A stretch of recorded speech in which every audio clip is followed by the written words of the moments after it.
It's Monday and that means it's menu planning day. I have to admit, over the last few weeks, I have been a little bit distracted and haven't been doing as much with my menu planning as I used to. I used to actually plan a month in advance many years ago when our schedules were very organized and tight and I knew what was happening where and when.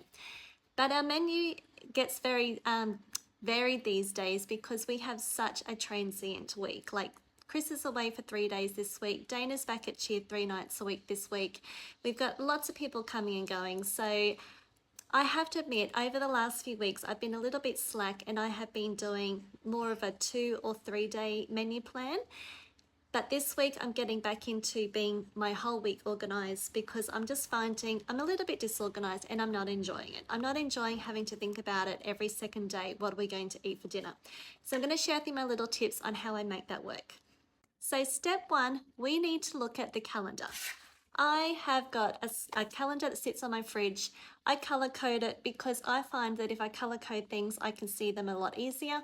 Pink is when Dana is at cheer, blue is when Chris is at volleyball, green here is when Chris goes away for work, yellow is the weekend. I just find it makes my life so much easier and I can think in an instant, yes, I know what sort of meals I need for those weeks. And number two is we have our little planner. Now this is one that I picked up from Big W.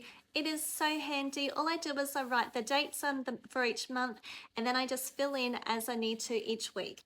And this week, since it is getting a little bit cooler, I'm thinking the slow cooker needs to start working a little bit more and I'm going to try some more pressure cooker recipes, hot pots, some pasta one pot wonders, some tray bakes, all sorts of things are getting tested this week, ready to be able to share with everyone.